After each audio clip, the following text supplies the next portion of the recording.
If I begin the legislative committee meeting.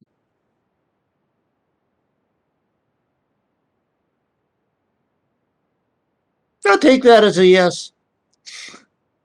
So good morning. I'm Dan Jacobson, and I chair the Board of Accountancy Legislative Committee. I would like to call our meeting to order. So I'm calling our meeting to order. Please note that the CBA members may view any committee meeting they do not sit on only as an observer and will remain as an attendee until the CBA meeting, at which time they will be moved to participants, to the participants panel. At this time, I will turn over the meeting to Rebecca Reed to take a roll call and establish a quorum. Ms. Reed, could you please take a roll call and establish a quorum? Dan Jacobson. Here.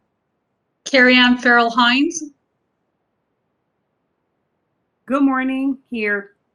Luz Molina Lopez. Deirdre Robinson. Good morning. Here.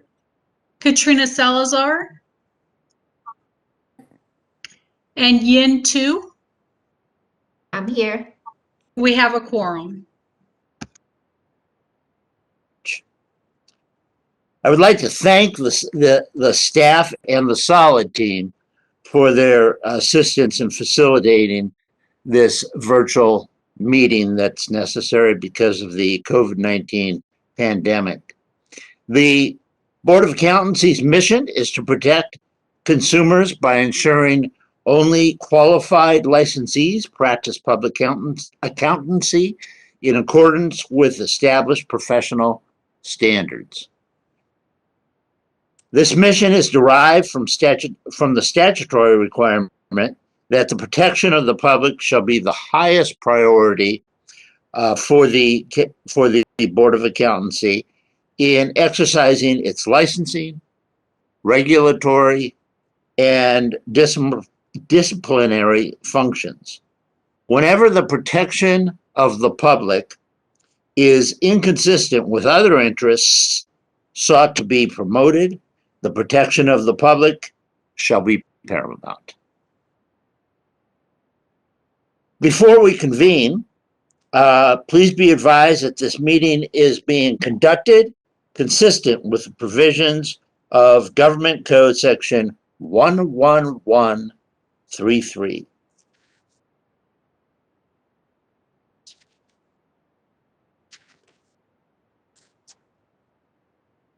Members of the public interested in participating in the meeting must join the WebEx meeting.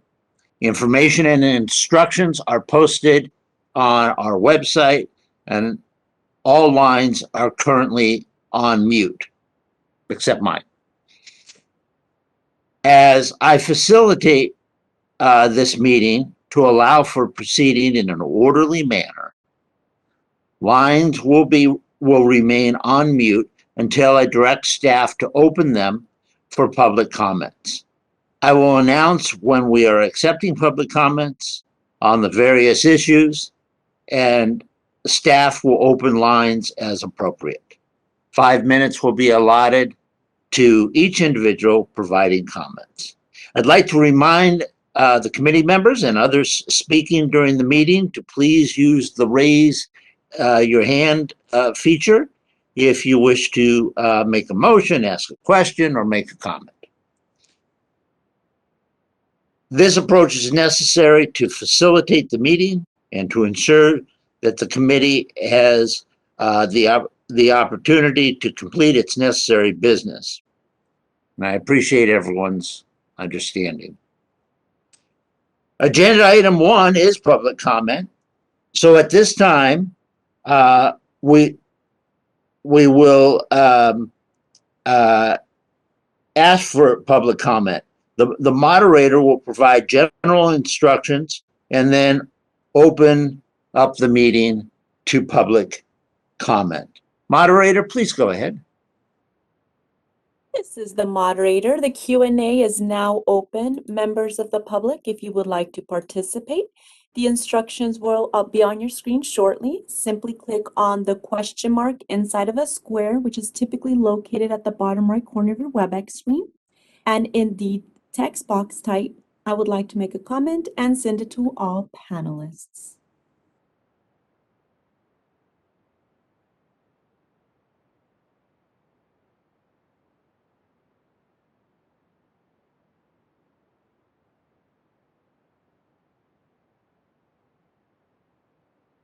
And the instructions are on the screen for your reference.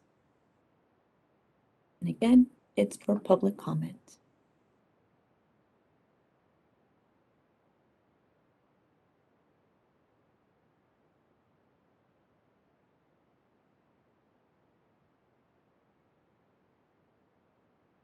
Committee Chair, no requests have been submitted. Would you like me to close the Q&A feature? Please, and thank you very much. So we'll move on to item number 2, which is approval of the minutes of November 18, 2021 Legislative Committee meeting. I realize that we've reconstituted the membership, but please feel free to vote if you think it's appropriate. Many of us were there. So if any member would like to make a motion to approve the minutes of the November 18, 2021 Legislative Committee meeting, please do so by using the raise the hand feature and wait to be called on.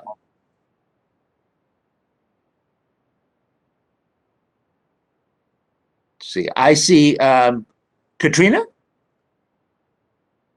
Thank you. Thank you, Chair. I'd like to make a motion to approve the minutes for the November 18th Legislative Committee meeting. Thank you. Is there a second? And Deidre? I second the motion. Is there any discussion? Ms. Reed, will you please call for do the vote? Excuse me, Mr. Jacobson, this is Patty. Could we take a public comment before we take the vote, please? Of course we can, but that was on the next page and I hadn't turned it yet, and it's hard to do so with only one wrist. Now I'm doing it. Now, before we ask for the vote, with my good hand, I have turned the page, and moderator, or let me say to the public that anyone who has any public comments who are in the public, please feel free to make that comment. Use the raise the hand feature, and I will ask the moderator to open to give further instructions. Thank you. This is the moderator. Members of the public, the instructions will be on your screen shortly.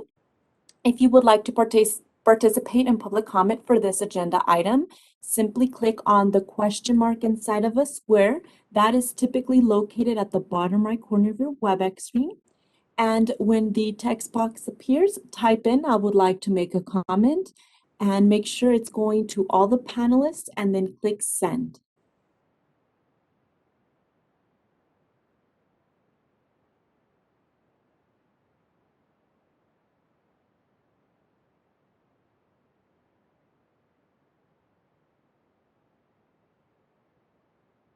Committee Chair, no requests have been submitted. Would you like me to close the Q&A feature?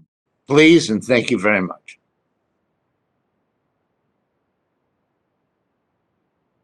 Ms. Reed, will you please take the vote? Yes. Carrie Ann Farrell Hines, Yes. Luz Molina Lopez, Deirdre Robinson, Yes. Katrina Salazar, and Yin Tu. Yes. The motion carries. We'll now move on to the next agenda item, and we will have a presentation. Patrick, are you ready to join us? Yes, sir. Well, please go ahead with the presentation on this item. Thank you, Chair Jacobson, and good morning, members of the Legislative Committee. Item 3 is an overview of the California legislative process and the CBA Legislative Committee's role. One of the primary roles of this committee is to review, recommend, and promote legislation related to consumer protection and the practice of public accountancy. This agenda item contains information regarding the processes and procedures staff follow to ensure effective monitoring of legislation. Staff is in regular communication with the legislature, stakeholders, and the Department of Consumer Affairs in order to keep the CBA informed of the presence and status of related legislation. Staff use 2 different databases to search for and monitor legislation, as referenced in the paper. We have provided 2 attachments to this item for your reference. Attachment 1 is an overview of the legislative process and the steps for a bill to become law. If you turn to pages 4 and 5 of the attachment, you will find the 2022 legislative calendar with important dates that drive the pace of the legislature. This year, the last day for bills to be introduced falls on February 18th. In the days leading up to that date, more than 2,000 bills are routinely introduced. To start each year, staff make a concerted effort to identify bills for the CBA to keep under observation, recommend which are most relevant to the CBA, and prepare analyses for the CBA's consideration. The March Legislative Committee meeting agenda is typically quite full, as staff present many of those bills. Attachment 2 contains considerations for taking positions on legislation and is a great tool to reference when this committee and the CBA take positions on bills. If this one looks familiar, it's because this information is included in the binder for each meeting. That concludes my presentation on item 3, and I'll hand it back over to Chair Jacobson to proceed with any comments from the committee, and Assistant Executive Officer Deanne Pierce and I are available to provide any additional information or answer any questions members may have. Thank you. Thank you very much. Do any of the members have any comments or questions on this issue?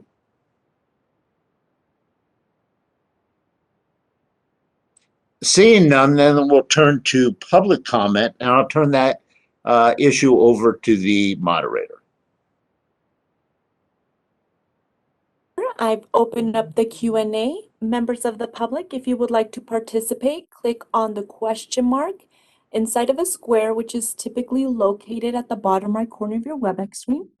And in the text box, type, I would like to make a comment, and hit send and make sure it goes to all panelists. The instructions are on the screen for your reference.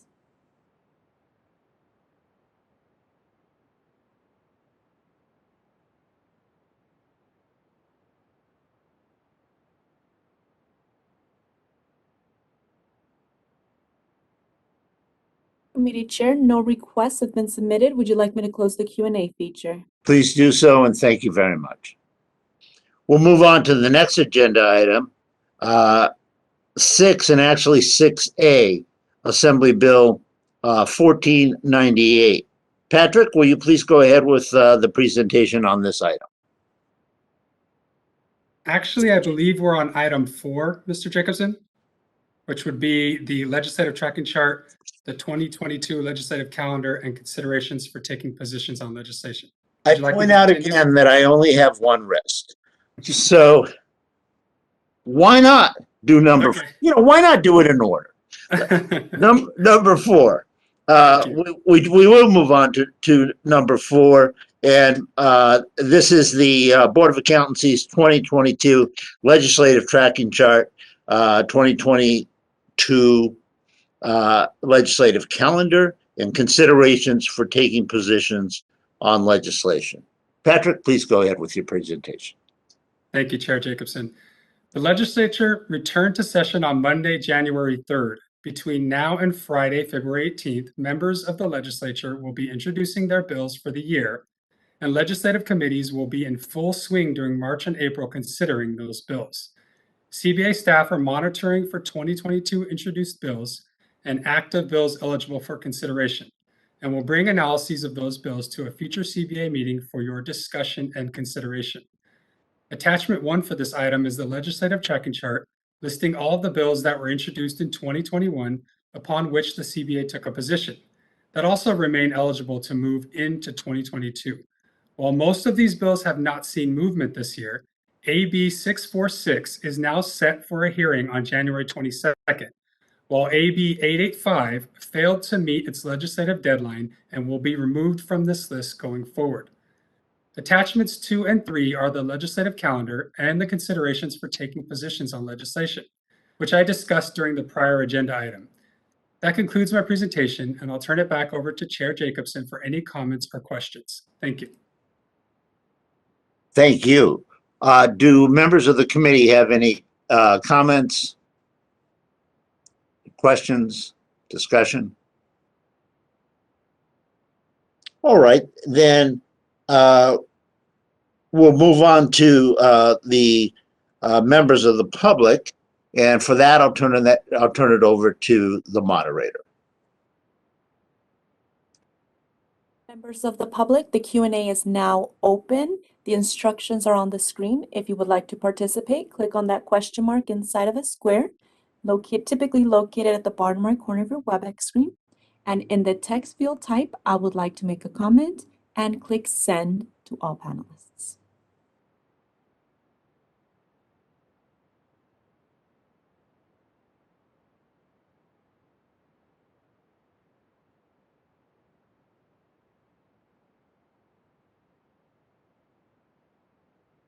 Committee Chair, no requests have been submitted. Would you like me to close the Q&A feature?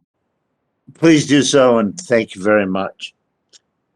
Agenda item number 5 is discussion of possible action regarding legislation to continue the authority to hold meetings via teleconference.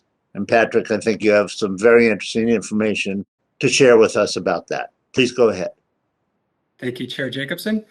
In 2021, Governor Newsom signed AB 361 into law, which authorized state bodies to conduct their meetings via teleconference until January 31st of 2022. Those provisions are contained in Government Code Section 11133. On January 5th of 2022, however, Governor Newsom signed a new executive order extending the sunset of teleconference provisions of AB 361. Under Executive Order N122, state bodies are permitted to continue holding public meetings via teleconference through March 31st of this year. Staff continue to monitor for legislation that may extend these provisions, or whether the governor would issue an additional executive order to address the issue. Should no legislation or executive order be issued, the CBA will resume in-person meetings thereafter. No action is needed on this item, but I'll now turn it back over to Chair Jacobson for any questions or comments. Thank you. Do any of the members have any comments or questions?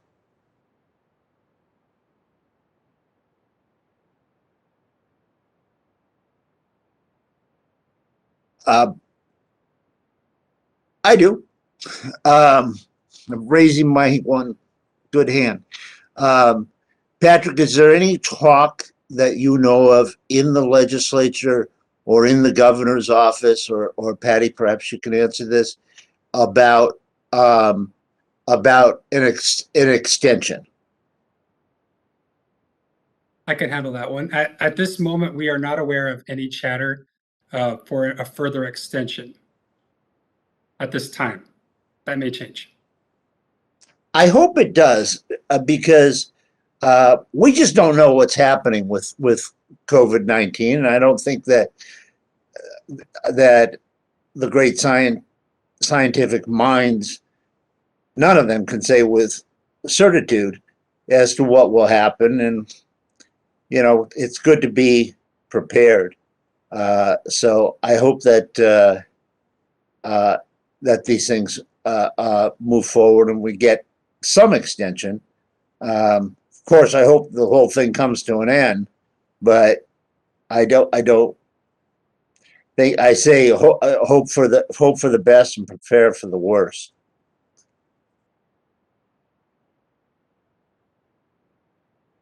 I'm now going to turn to the public and ask if there are any comments.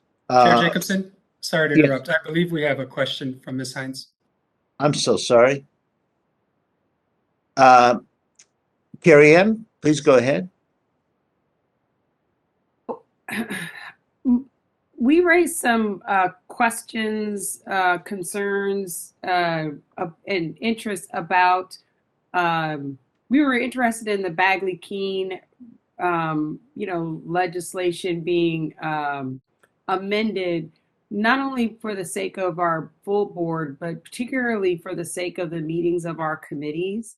And we're finding in our experience that we're getting much better participation and membership on the committees, attendance on the committee meetings, particularly those that don't meet on the days of our Board of Accountancy, our full board.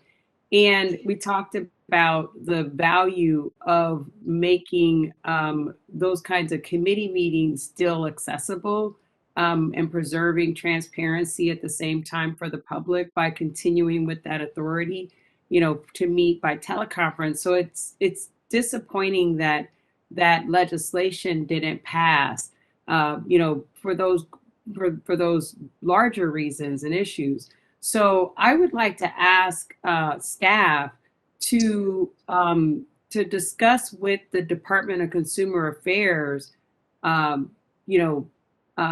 talking with the governor's office and potentially reaching out to some legislators to take this issue up again, because it is a bigger issue. It's a greater opportunity for boards and commissions serving at the state level to preserve participation of volunteers like us, who want to serve on committees, for whom attendance, for a morning or a full day away from work with travel and things like that may be a barrier to participating.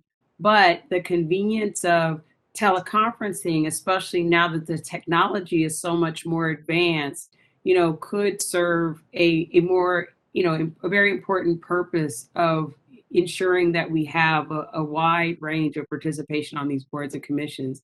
I really think it's in the interest of the Department of Consumer Affairs and some other agencies that are over boards and commissions to take this up as an issue and to really, advocate for some alternative legislation, because even once the pandemic ends, I still think that this provides a valuable service, to the people of California and to, citizen volunteers.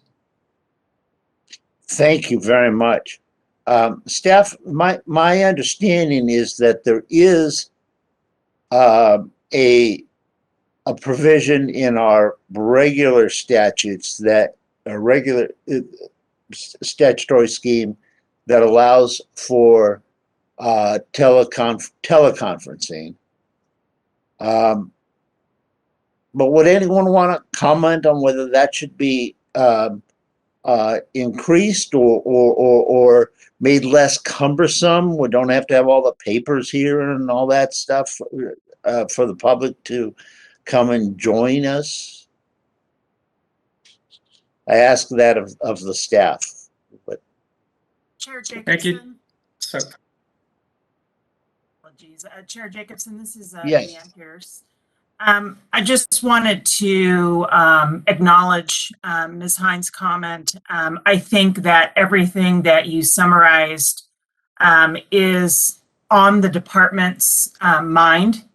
And I think that, just to add to what Mr. Ibarra said, I think that there probably is communications going on with the governor's office with regards to changes to the Bagley-Keene to make some of these current provisions permanent, or to come up with some hybrid options in terms of the virtual meetings and the, kind of going back to the old way. There's been cost savings. A lot of your comments are being echoed by other boards. And so and it's very early in the legislative year. And so I suspect that by the bill introduction deadline, or sooner, that we're probably going to see some development in that area. The director and the Department of Consumer Affairs has been keeping us apprised of, discussion, if there is discussions, if there is some legislation being considered. So I think that is being worked on kind of behind the scenes right now. So I hope that's responsive to your question. Also, just to be responsive to Mr. Chair Jacobson, under the current Bagley-Keene Open Meeting Act, there are provisions to allow teleconference meetings. It's a lot more complex than what we're doing now. It requires each member to provide their address where they're participating in the meeting. That location would be subject to the public. There's ADA accommodations for each of those locations. If a member was unable to participate and their location was noticed, then we would maybe have to cancel the meeting. So there's a lot of moving parts on that. And so I know that we have used that very sparingly in the past. But there are some provisions there if that was something that the board wanted to pursue. So hopefully I was responsive to the questions that came up, and I'm happy to answer any additional questions. Thank you. Vice Chair Yen Tu, would you like to, what would you have to add? Jacobson. I would like to echo Ms. Hines' comment and obviously direct staff. I don't know if we can do a motion on that, but I want to make sure staff realize that as a board, hopefully other board members will agree with this. It does make things, especially in a hybrid model. I think we still should meet in person, but if there's 1 or 2 meetings a year where we can be virtual, it allows the California general public that cannot travel, whatever the case may be, can somehow participate. So I totally echo Ms. Hines' comment. So may I please ask the staff, could you have those discussions as reflected by the members of the committee, or would you like a motion regarding that? Chair Jacobson, I'm going to jump in on your cast hand and actually suggest that I think I heard a motion from my colleague, Ms. Tu, to potentially take some action.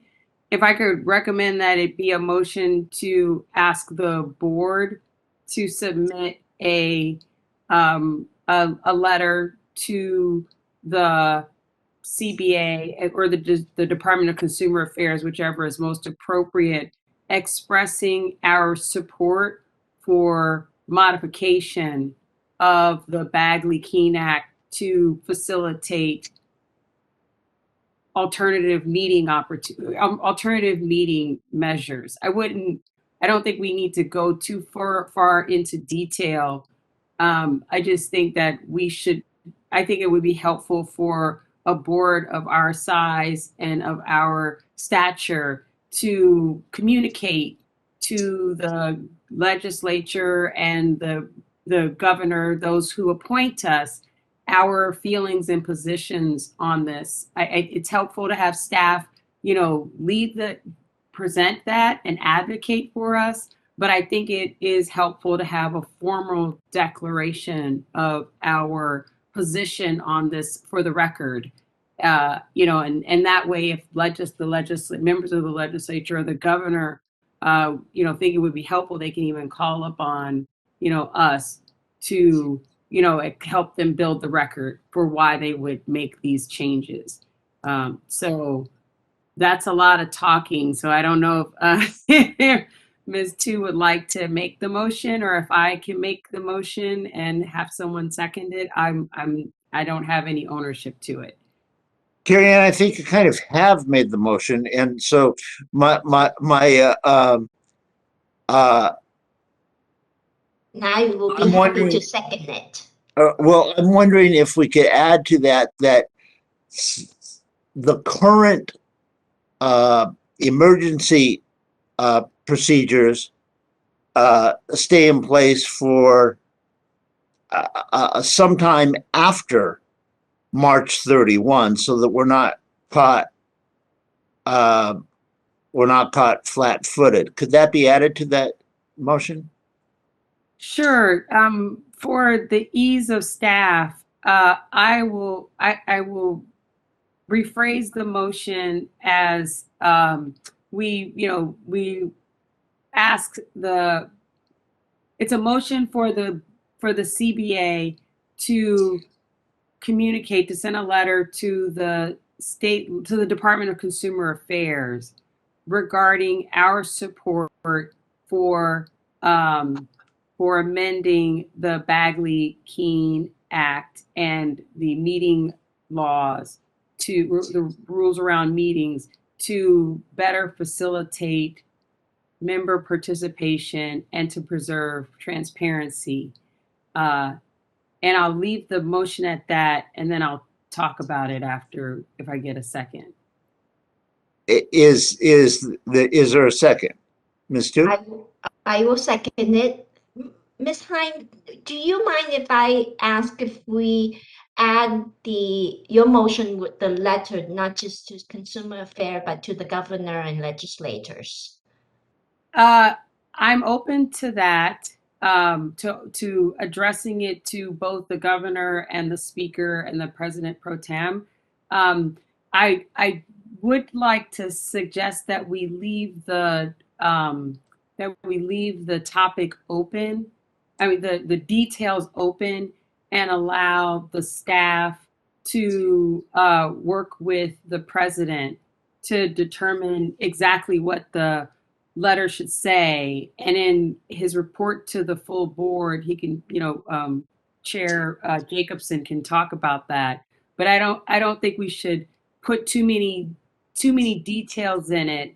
Like I said, I think that we should give the staff and the president and President Savoy the room to be able to discuss and decide exactly what the letter should say. I think we should just make sure that we express that it's our intention for the board to take this action, and express what our intentions are. And included in that, because the legislation will not be taken up before the 31st of March, is included in your motion that the emergency procedures extend beyond that date? Well, like I said, I leave the room open for the president and the staff to decide whether that should be in that letter or whether it should be in different kinds of communications. But I like I said, there's what's happening during the pandemic, which is the extension of our request that they extend the time. But I'm talking more about the bigger issue of revising the meeting rules for the benefit of the boards and commissions, and also for the public. So, we may not want to put a letter to the governor and the, leaders of the legislature, a short-term ask like extend our meeting, virtually through after March. We may want to just put in that our interest in the bigger issue, and allow staff and President Savoy to communicate less formally about extending the time, to beyond March. I'm sorry. Thank you. Deanne? This is legal, if I may. Oh, Helen? Thank you. I heard the motion as we move to direct staff to communicate with DCA due to the expedited facilitation of the meetings, and that this is a wonderful idea. And so as part of the motion, I understand that the intent was to send a letter that CBA supports online meetings, and any extensions prior to legislature to proceed with online meetings, but I didn't hear that as part of the motion. So I just wanted to make sure that either staff understood and of course the committee understood what exactly was the motion made.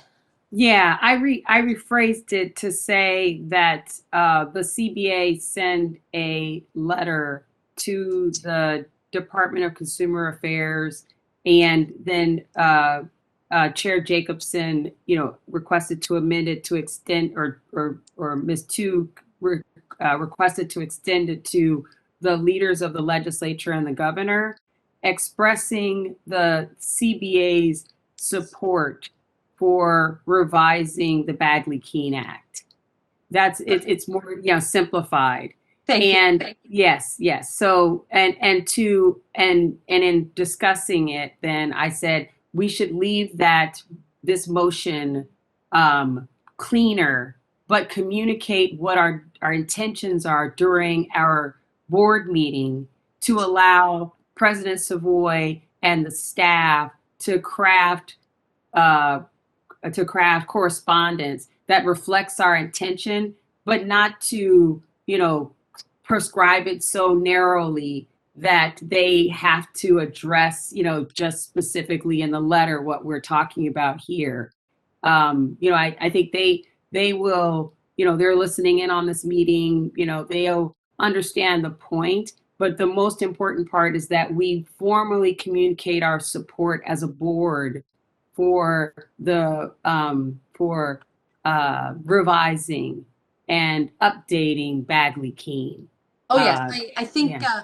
like I said, I think everybody here understands, just for the clarity of the motion on the record, when they write the motion was, I wanted to make sure that the motion was clear. But the way I heard it, it stopped and then began to discuss justification rather Sure. than saying a letter to DCA expressing our support for amendments to the Bagley-Keene and extensions of any orders to facilitate those changes. So I just wanted to make sure the motion was clear, even though we all understand it, if that makes sense. Yes, it does. It does. I think I kind of, I didn't get there in a linear fashion, but I think we all got to the same place. Yes, thank you.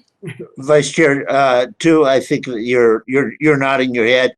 That is what you are seconding. Is that correct? That's correct. Thank you. Just make it simple. Deanne, did you have something to add? Staff are clear on the direction, and so all clear on our end. Very good. Well then, is there any further discussion on that? Well, I'd like to call for a vote. Ms. Reed? May I have a comment, Chair. Oh, I'm sorry. Please go ahead, Katrina. Thank you so much. So sorry. I have a couple points, so if you could be patient. I believe there's three. My first question is, now I am confused about the motion. I heard at one point it was a letter to DCA, and I also heard it was a letter to the governor, DCA, as well as all the legislators. So could I get clarification upon who this letter is being proposed to go to one more time? Deanne, could you please respond? I can jump in just to make sure I think Ms. Joffrey stated it, but I'll just state it one more time. The recommendation is to send a letter to DCA and the governor and the leaders of the Senate and the Assembly, expressing our support for amending Bagley-Keene, and then to discuss some of our interests and desires. But it's to those four entities, not the entire legislature. That is very helpful, because that's a vastly different task. And the question that, the one thing that I would point out about this is, I feel in the history of this committee's been so active and engaged, and we have very consistently, through our support since COVID started, of amendments and actions by the legislature to consider amendments to Bagley-Keene, that it seems that maybe it's already been communicated. So I guess the question that I have for our staff is, given the fact that we're expecting up to 2,000 bills this legislative season, and we're at the very start of it, and given the fact that it's already such a topic of conversation within the DCA, and I'm sure with the legislator, is this letter helpful, or are 4 additional letters helpful beyond our board as a whole simply taking a position and then allowing staff to communicate as needed should legislation arrive? Chair Jacobson. Did someone in the staff wish to take that, please? Deanne? Yes, thank you. I think a letter is fine. I think that DCA would probably appreciate having something on the record, and so I don't see any concerns with that at all. It also gives us a little bit of flexibility. You know, a legislation can get introduced and passed in the blink of an eye, as we all know, and so I think that having this motion and this direction from the committee will help if something gets introduced, you know, prior to the next meeting. And so from staff perspective, I don't see any concern with it. Katrina, did you have a third point? No, I think actually they addressed it. I think the big issue was I'd heard more legislators, and I was a little concerned about that workload. But I think that the motion is crafted is lovely, and I think it's a great idea for us. Okay, then Ms. Reed, I'd like to please call for a vote on the motion. Public comment first, please. After we take public comment. So I'll turn that over to the moderator, please. Thank you. This is the moderator. Members of the public, if you would like to participate, the Q&A is now open and the instructions are on the screen for your reference. Simply click on the question mark inside of a square, which is typically located at the bottom right corner of your WebEx screen. And once the text box appears, type "I would like to make a comment" and click send, sending it to all panelists.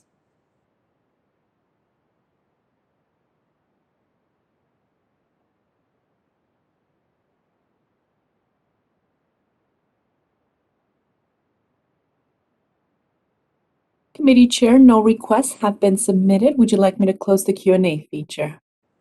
Yes, please, and thank you very much. See, Helen, you didn't let me finish my full statement there. Ms. Reed, will you please call for the vote? Gibson, Yes. Carrie Ann Farrell Hines, Luz Molina Lopez, Yes. Deirdre Robinson, Yes.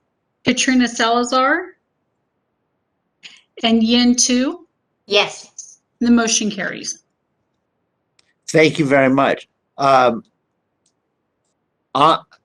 would like to add a request that and ask if there's any comment from the committee about this, that at least in whether it be a formal way or an informal way, that staff do something to extend us to have the emergency order of the governor extend beyond March 31, because legislation is not going to be passed before then.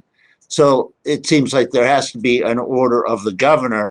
So we'll be fine in March, because our meeting will be before that. But then March, April, May. In May, we may run into trouble, and we want to be able to hold a meeting without having to go to a crowded airport in case there's a health risk. Does anyone have any comments on my comment? All right. Then, look at me, I have my hand up. Oh, that's weird. Okay.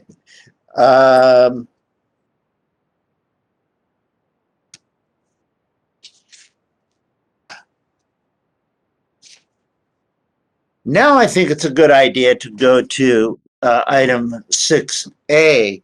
And this is just my thought that we should go to item 6A and ask for Patrick to give a presentation regarding AB 1498, please. Thank you, Chair Jacobson. Staff have identified 2 bills since January 3rd that the CBA may wish to discuss and consider taking a position on. The first, which you just referenced, is AB 1498. It's by Assembly Member Lowe. The bill relates to the per diem that members receive for discharging their official duties. The bill proposes to require boards to define the day that the member discharged official duties as either the accumulation of 8 hours spent in the discharge of official duties or as a day on which the member performed an official duty. Presently, the CBA and committee members are paid $100 per day for any day or fraction of the day they discharged official duties. If the measure passes as it is presently proposed, the CBA could define earned per diem to be a day on which the member performed an official duty, which is consistent with its present process. Staff recommends the CBA take a watch position on this bill. I will now turn it back to the chair for questions, comments, and a possible motion. Thank you. Thank you. Does anyone have any questions, comments, or such, or motions?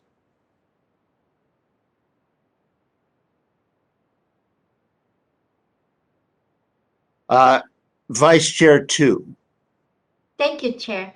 Patrick, is there in this provision, do currently member have a limit per month of 10 per diem days, or there's no limit? Because when I was on a special district, there was a limit of per diem for 10 days per month. Assistant Executive Officer Deanne Pierce, would you like to respond to that? Ms. Tu, there's no limit that I'm aware of in law regarding the amount of days per month. It's really just based on when you're discharging the duties in your role as a CBA member. Thank you. Vice Chair 2, do you have anything further to add? All right, does anyone else have anything? I'll mention I agree with Patrick that we ought to just watch what they're doing and take a watch position. So Luz, please go ahead. And yes, I will make that motion to accept staff's recommendation to adopt a watch position on this bill. Is there a second? I'll be happy to second it. The motion has been made and seconded. Is there any further discussion amongst the committee members? All right, I'd like to know if there's anyone in the public would like to make any comments. So I'll turn this over to the moderator. Moderator, members of the public, the instructions are on the screen for your reference, and the Q&A is open. If you would like to participate, click on that question mark inside of a square, typically located at the bottom right corner of your WebEx screen. And in the text box, type, I would like to make a comment, and click send, making sure it sends to all panelists.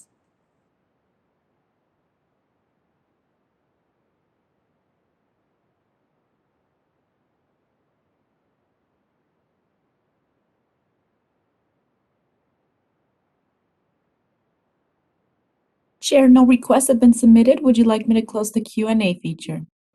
Please do so, and thank you very much. Ms. Reed, please call for the vote. Dan Jacobson, Yes. Carrie Ann Farrell Hines, Luz Molina Lopez, Yes. Deirdre Robinson, Katrina Salazar, and Yin Tu. Yes. The motion carries. Thank you very much. Patrick, I think you wanted to talk about AB 1604. This bill is Assembly Bill 1604 by Assemblymember Holden and is a reintroduction of last year's Assembly Bill 105. It is the Upward Mobility Act of 2022, which would require that starting January 1st of 2023, all state boards and commissions consisting of one or more volunteer members have at least one board member or commissioner from an underrepresented community. This bill defines what an underrepresented community is. The bill proposes changes to the upward mobility goals and reporting of adverse actions against an employee based upon violations of workplace discrimination. AB 1604 has been referred to the Assembly Public Employees and Retirement Committee for a policy hearing. The CBA had a watch position on last year's AB 105, which was vetoed by Governor Newsom. His veto message is included as attachment 3. Staff have no recommendation on this item. I will now turn it back to the chair for questions or comments. Do any of the members have any questions or comments on this? And Luz, your hand was up first. Thank you, Chair Jacobson. Yes, I do appreciate the fact that we had a watch position previously on a similar bill. And now that this one is up, AB 1604, I would like to recommend that the CBA continue a watch position. This is a topic near and dear to my heart, and I am so grateful to find that our board, the CBA, is very diverse. And I hope that the same endeavor applies to all of the other boards across California. So I am very interested in this topic, and I would appreciate a watch position. So I will make that a motion, and I'll turn the table back to you, Mr. Jacobson. Thank you. There is a motion, and Deidre, please, I'm calling on you. Motion, please.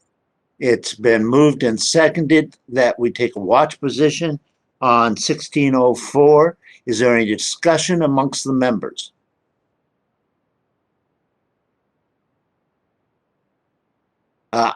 I'll say I agree. I think it's a good idea to take a look at this. There are sometimes it's hard to find someone that might fit the bill. On the other hand, if you can, it's a beautiful, it's a very valuable thing.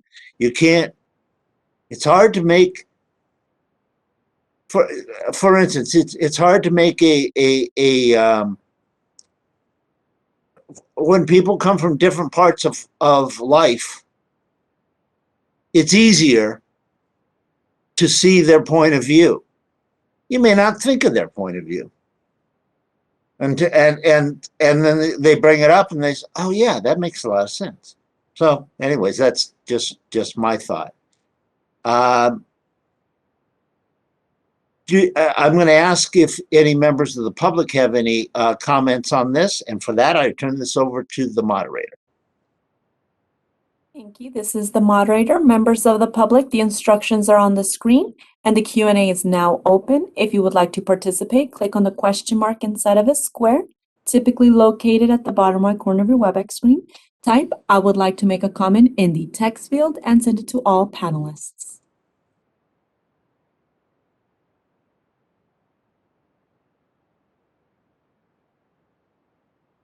Chair, no requests have been submitted. Would you like me to close the Q&A feature? Please, and thank you very much. And Ms. Reed, will you please call the roll and we'll have a vote. Yes. Carrie Ann Farrell Hines, Yes. Luz Molina Lopez, Yes. Deirdre Robinson, Katrina Salazar, Yes. and Yin Tu. The motion carries. Thank you very much. We'll now move on to agenda item number 7, which is the review and possible consideration of positions on legislation that we may take. Patrick, please go ahead. Staff have begun a list of bills to monitor At the moment, the only bill we are monitoring is Assembly Bill 227 relating to governor's appointments.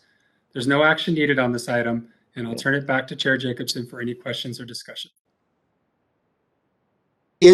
Are there any questions or discussion amongst the board members?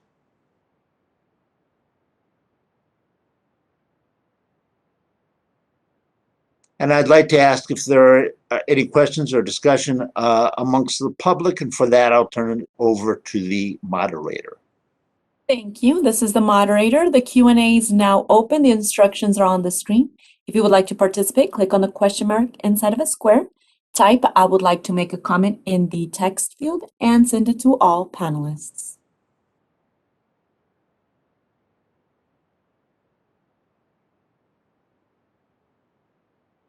Chair, no requests have been submitted. Would you like me to close the Q&A feature? Please do so. Thank you.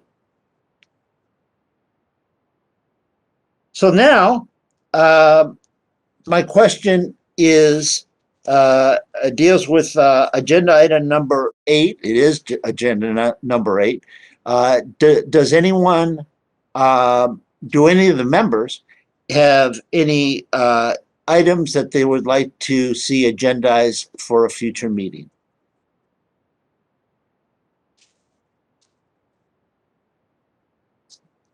Seeing none, I'll ask the same question of the public, and for that, I'll turn it over to the moderator. Thank you. This is the moderator. Members of the public, the Q&A is now open. The instructions will be on the screen shortly. If you would like to participate, click on the question mark inside of the square, and in the text field, type, I would like to make a comment and send it to all panelists.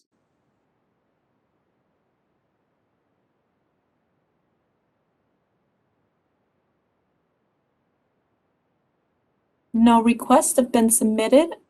Would you like me to close the Q&A feature? Please, and thank you very much. And I thank all the board members and the staff for their diligence in bringing this meeting off at exactly, well, not exactly, 57 minutes. So we have 3 more minutes if anyone wants to talk about anything. But I doubt we should. So I'm going to adjourn this meeting. Thank you. Good job, Dan. Thank you. Thank you.